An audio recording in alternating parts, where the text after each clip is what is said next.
ഓരോ പ്രവാസി സംഘടനകളും ഓരോ പ്രതീക്ഷകളാണ്. സാമ്പത്തികമായി ബുദ്ധിമുട്ടുന്നവർക്ക്, ജോലിയില്ലാത്തവർക്ക്, സർക്കാർ സേവനങ്ങൾ അപ്രാപ്യമായിട്ടുള്ള ആളുകൾക്കൊക്കെ വലിയ ആശ്രയമായി മാറേണ്ടതാണ് നമ്മുടെ പ്രവാസി സംഘടനകൾ. പക്ഷേ പലപ്പോഴും നമ്മുടെ പ്രവാസി സംഘടനകൾ പലതും വൻമരങ്ങളെ മാത്രം കാണുകയും ആശയറ്റു പോകുന്ന പുൽക്കൊടികളെ കാണാതെ പോകുകയും ചെയ്യും. അവിടെയാണ് ഷാർജ ഇന്ത്യൻ അസോസിയേഷൻ്റെ പുതിയ ഭരണസമിതി പുതിയ പ്രതീക്ഷയാകുന്നത്.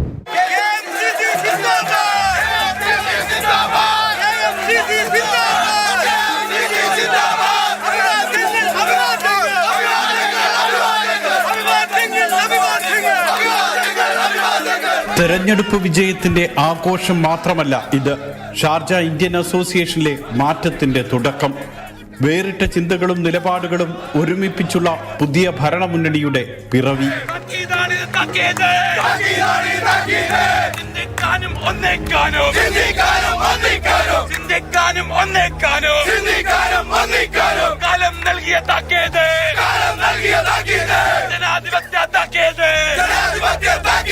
KMCC മാസ് NRI ഫോറം നേതൃത്വം നൽകിയ ജനാധിപത്യ മുന്നണി വമ്പൻ വിജയം നേടിയാണ് അധികാരത്തിലെത്തിയത്. ആകെയുള്ള 14 സീറ്റിൽ 13 സീറ്റും ജനാധിപത്യ മുന്നണിക്ക്. പുലർച്ചെ വരെ നീണ്ട വോട്ടെണ്ണലിന്റെ ഓരോ ഘട്ടത്തിലും ജനാധിപത്യ മുന്നണി ലീഡ് ഉയർത്തിയപ്പോൾ ആവേശം അണപൊട്ടി.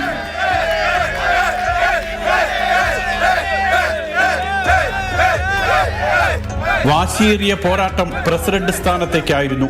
ജനാധിപത്യ മുന്നണിയുടെ നിസാർ തളങ്കര 43 വോട്ടിന് മുൻ പ്രസിഡന്റ് EP ജോൺസനെ ഒടുവിൽ മുട്ടുകുത്തിച്ചു. ജനറൽ സെക്രട്ടറി സ്ഥാനത്തേക്ക് നിലവിലെ പ്രസിഡന്റ് അഡ്വക്കേറ്റ് YA റഹീമിനെ 170 വോട്ടിന്റെ വമ്പൻ മാർജിനിൽ ശ്രീപ്രകാശ് തോൽപ്പിച്ചു. വൈസ് പ്രസിഡന്റായി വിജയിച്ച പ്രദീപ് നെന്മാറയും ട്രഷററായ ഷാജി ജോണുമെല്ലാം ജനാധിപത്യ മുന്നണിയിൽ നിന്ന്. ചൂടേറിയ രാഷ്ട്രീയ ചർച്ചകൾക്ക് കൂടി വേദിയൊരുക്കിയായിരുന്നു ഇത്തവണത്തെ അസോസിയേഷൻ തെരഞ്ഞെടുപ്പ്. മുസ്ലിം ലീഗ് പോഷക സംഘടനയായ KMCCയും CPM അനുകൂല സംഘടനയായ മാസും ഒരുമിച്ച് മത്സരിച്ചതു തന്നെയായിരുന്നു ഇതിന്റെ അടിസ്ഥാനം. Nisar Thalangara KMCC UAE treasurer, P Sreeprakash മുൻ സ്പീക്കറും CPM നേതാവുമായ P ശ്രീരാമകൃഷ്ണന്റെ സഹോദരൻ. കേരളത്തിനു മുന്നേ ഷാർജയിൽ ലീഗ് CPM സഖ്യം പിറന്നുവെന്നായിരുന്നു പ്രചാരണം. ഇതിന് നേതാക്കളുടെ മറുപടി ഇങ്ങനെ: പുതിയ കാര്യങ്ങൾക്ക് വോട്ട് നൽകിയിരിക്കുന്നു എന്നതാണ് പ്രധാന കാര്യം. അതോടൊപ്പം എല്ലാവരും ഇൻക്ലൂസീവായ ഒരു ഭരണമാണ് ഷാർജ ഇന്ത്യൻ അസോസിയേഷൻ വേണ്ടത് എന്ന് ഇതിന്റെ വോട്ടേഴ്സ് തീരുമാനിച്ചിരിക്കുകയാണ്. എന്ത് തരം ഡിവൈഡ് ആൻഡ് റൂൾ പോളിസി നടപ്പിലാക്കിയാലും അതൊക്കെ ഇന്ന് മെമ്പേഴ്സ് പുച്ഛത്തോടെ തള്ളിക്കളിച്ചിരിക്കുകയാണ്.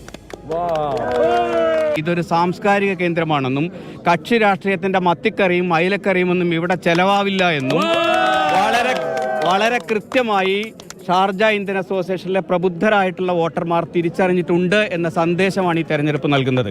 ഇവിടെ കക്ഷി രാഷ്ട്രീയത്തിൻ്റെ വേർതിരിവുകളും ജാതിയുടെയും മതത്തിൻ്റെയും വേർതിരിവുകളുമാക്കിക്കൊണ്ട് പ്രവാസ ലോകത്ത് ജീവിക്കുന്ന മനുഷ്യരെ തെറ്റിക്കുന്നതിനുള്ള ഒരിടപാടും ഇനി ഇവിടെ നടക്കാൻ പോകുന്നില്ല എന്നതിന് തെളിവാണ് ഈ തെരഞ്ഞെടുപ്പ്. GB baby, PK Reji, Harilal, Abdul Manaf, KK Talib, AV മധു, PP പ്രഭാകരൻ, NP അനീഷ്, മുരളീധരൻ, മുഹമ്മദ് അബൂബക്കർ എന്നിവരാണ് ഭരണസമിതിയിലെ മറ്റുള്ളവർ.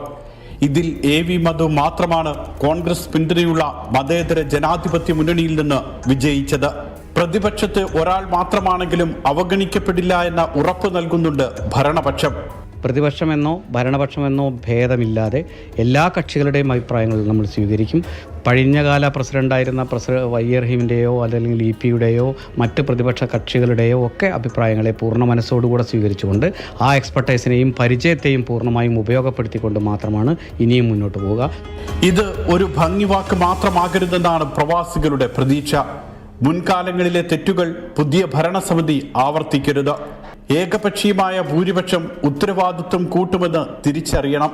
പ്രവാസികളുടെ നീറുന്ന പ്രശ്നങ്ങൾ മനസ്സിലാക്കാനും ഇടപെടാനും 2500ഓളം അംഗങ്ങളുള്ള സംഘടനയ്ക്ക് കഴിയണം. പുതിയ ഭരണസമിതിയുടെ ആദ്യ യോഗത്തിലെ ആദ്യ തീരുമാനം ഈ പ്രതീക്ഷ നൽകുന്നുണ്ട്.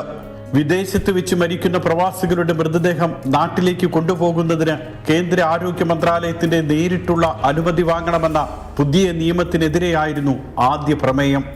പ്രധാനമന്ത്രിക്ക് കത്തയക്കാനും ആദ്യ യോഗം തീരുമാനിച്ചു.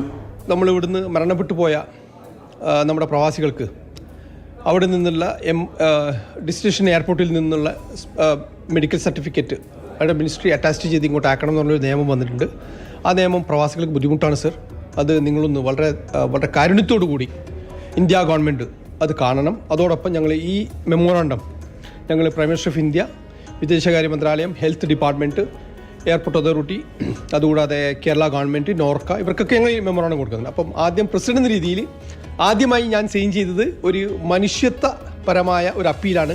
തെരഞ്ഞെടുപ്പിന് മുൻപ് ജനാധിപത്യ മുന്നണി മുന്നോട്ട് വെച്ച വിഷയങ്ങൾ നിരവധിയുണ്ട്. പ്രധാന പ്രയോഗമായിരുന്നു മാറ്റം. അത് പ്രകടമാകണം. +2 പഠനത്തിന് ശേഷമുള്ള ഉന്നത വിദ്യാഭ്യാസ സൗകര്യം, അസോസിയേഷനിലെ അടിസ്ഥാന സൗകര്യങ്ങളുടെ മെച്ചപ്പെടുത്തൽ, അംഗങ്ങൾക്കുള്ള ആനുകൂല്യങ്ങൾ, ഈ പട്ടിക ഇങ്ങനെ നീണ്ടുപോകും. പക്ഷേ ഇതിനേക്കാളൊക്കെ പ്രധാനമാണ് സാധാരണ പ്രവാസികൾക്ക് അസോസിയേഷനിലെത്തി സങ്കടങ്ങൾ പറയാനും അത് കേൾക്കാനും പരിഹരിക്കാനുമുള്ള മനുഷ്യത്വപൂർണമായ സംവിധാനം. നമ്മുടെ മുമ്പിലുള്ള ഒരു പ്രശ്നം എന്ന് പറയുന്നത് വിമാന ചാർജാണ്. നമ്മൾക്കൊരു 3.5 മണിക്കൂർ അപ്പുറത്ത് കിടക്കുന്ന നമ്മുടെ തൊട്ട് അല്ലെങ്കിൽ 4 മണിക്കൂറിന് അപ്പുറത്ത് കിടക്കുന്ന നമ്മുടെ സംസ്ഥാനവും നമ്മുടെ സംസ്ഥാനത്തേക്ക് അല്ലെങ്കിൽ ഇന്ത്യയിലേക്ക് എങ്ങനെ എത്രയും പെട്ടെന്ന് ആൾക്കാർ എത്തണം, അത് ഏറ്റവും ചിലവ് കുറഞ്ഞ രീതിയിൽ ഈ സീസണൽ ഫെയർ ഹൈക്കപ്പ് ഇതൊക്കെയാണ് നമ്മൾ അഡ്രസ്സ് ചെയ്യേണ്ട ഒരു പ്രമുഖമായ ഒരു കാര്യം. എന്തുകൊണ്ട് ഈ ബാക്കിയുള്ള ചാർട്ടർ ഫ്ലൈറ്റ്സിനെ പറ്റിയൊക്കെ നമ്മൾ വിമാന കമ്പനിയൊക്കെ എന്തുകൊണ്ട് ചർച്ച ചെയ്തുകൂടാ? 14,000-ഓളം കുട്ടികൾ പഠിക്കുന്ന ഇന്ത്യൻ സ്കൂൾ ഷാർജ ഇന്ത്യൻ അസോസിയേഷൻ്റെതാണ്. വിദ്യാർത്ഥികളിലും ജീവനക്കാരിലും ബഹുഭൂരിപക്ഷവും മലയാളികൾ. നിലവിലെ പോരായ്മകൾ പരിഹരിച്ച് നമ്മുടെ കുട്ടികൾക്ക് മികച്ച വിദ്യാഭ്യാസം ഉറപ്പാക്കാനുള്ള ഉത്തരവാദിത്വം കൂടി പുതിയ ഭരണസമിതിക്കുണ്ട്. മാറ്റമെന്ന കേവല പ്രയോഗത്തിനപ്പുറം യഥാർത്ഥ മാറ്റമാണ് ഇനിയുള്ള 2 വർഷക്കാലം പ്രവാസികൾ ആഗ്രഹിക്കുന്നത്. അതിനുള്ള കാത്തിരിപ്പിലാണ് അവർ. Mati,